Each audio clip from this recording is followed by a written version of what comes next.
Hello, I'm Dr. Andrew Griffith, and I'm here today to talk to you about an economic value of education. Either you're coming from high school and you're thinking about college, or you're already in college, you're looking for the extra motivation.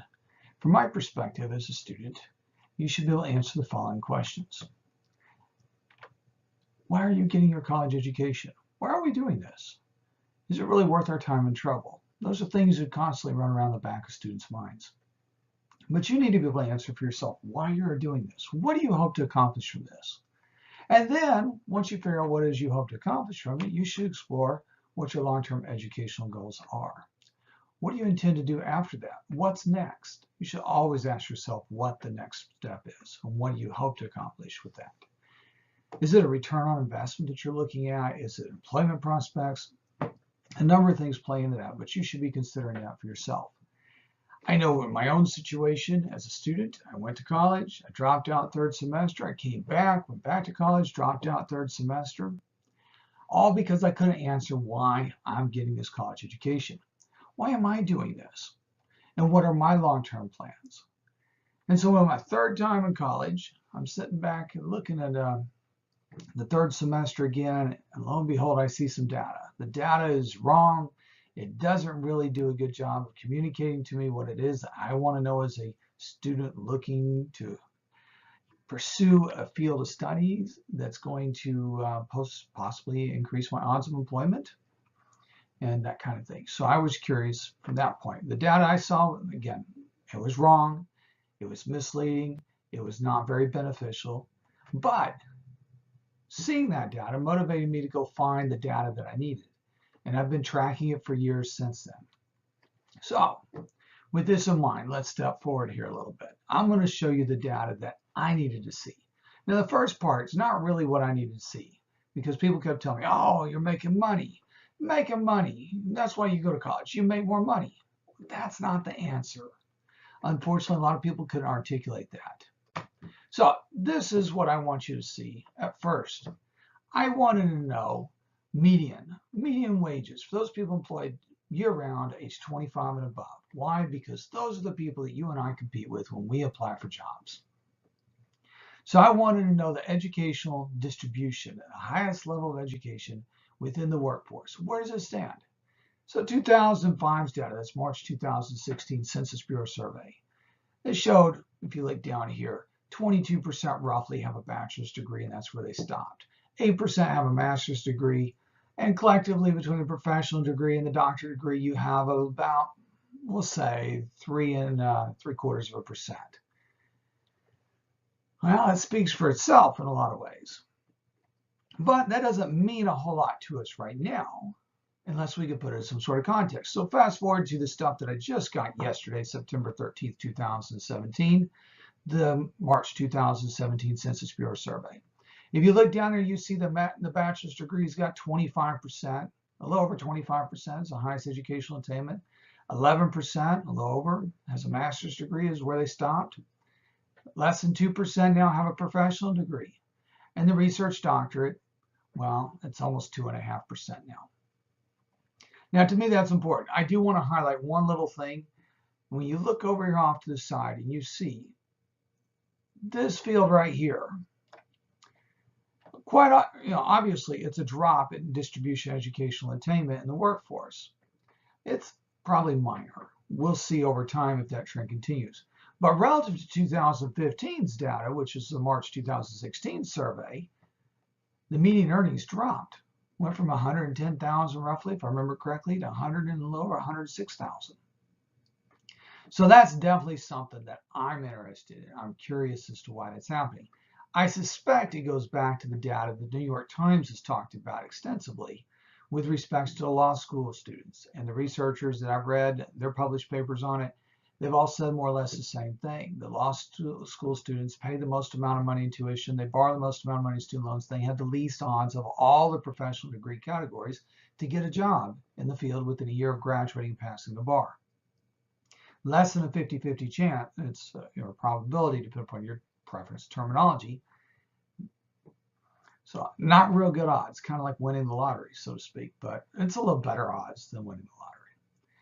So it doesn't look very promising. And then on top of it off, they don't get 6 figures as starting wages. The typical lawyer makes about $68,500 from the last time I saw the U.S. Department of Labor, Bureau of Labor and Statistics Department specifically. You can go look it up in their Occupational Outlook handbook, and you'll see the median wages for all these different fields. So anyway, let's move on. Let's expand this. Now we have 1991, that's March 1992 survey from the Census Bureau, and the March 2017 Census Bureau survey for 2016. And this really amplifies this process even more. You see your bachelor's degree is less than 19% versus 25% here. And you see less than 7% for the master's versus now 11%. And, you know, quite a significant jump in the research doctorate.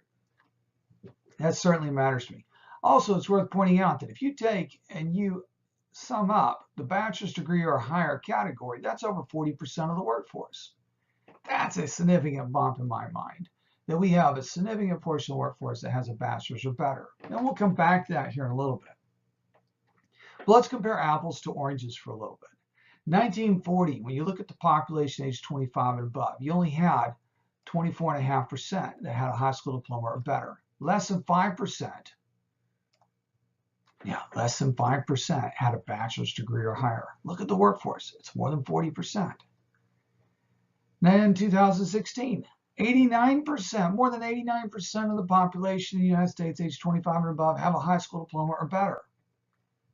The bachelor's degree or better accounts for more than a third now of the population age 25 and above. Well, if you sit here and say, okay, well, I want to sum up the high school graduate level and above and go down that way, you can do some math real quick. So let's do this.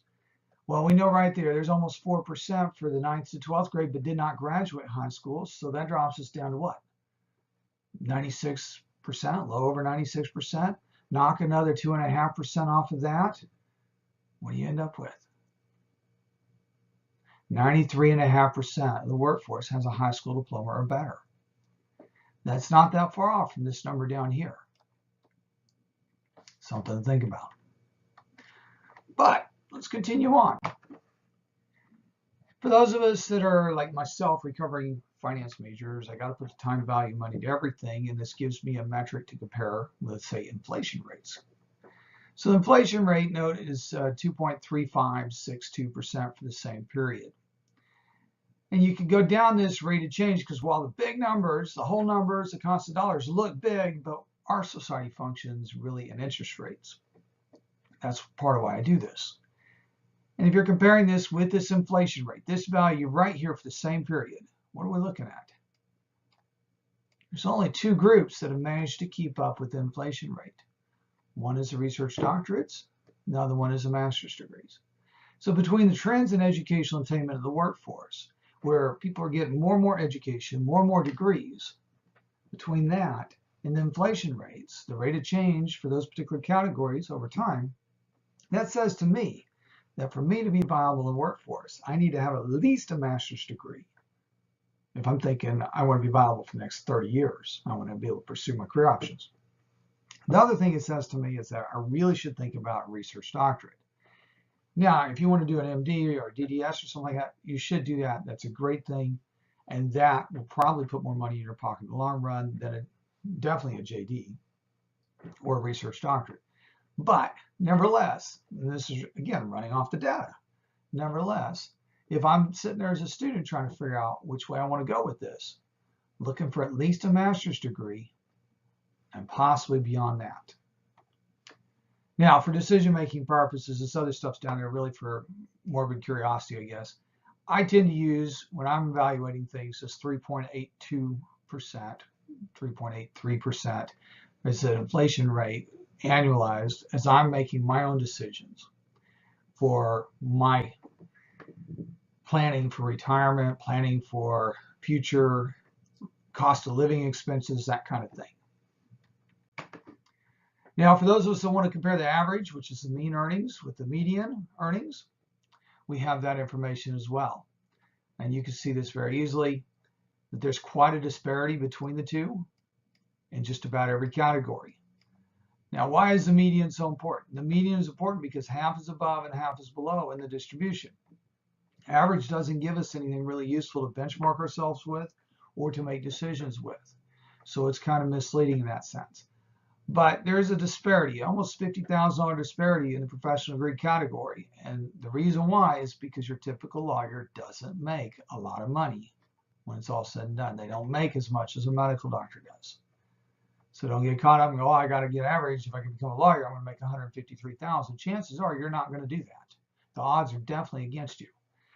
Likewise, they're against you if you think you're going to become a lawyer and you're going to start off 100,000. Not that many people do that. So something else to think about. Now, this is what I needed to see as a student.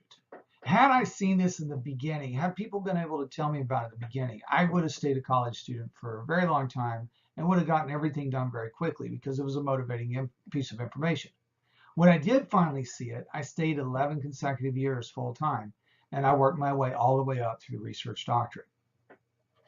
What I needed to see was this relationship between educational attainment and the unemployment. It doesn't mean I'm going to be unemployed, or that I'll always be employed. Let's rephrase it and put it that way. What it means, the odds of me experiencing unemployment diminish as I go further and further up the educational attainment spectrum. Now, of course, career decisions matter, majors matter.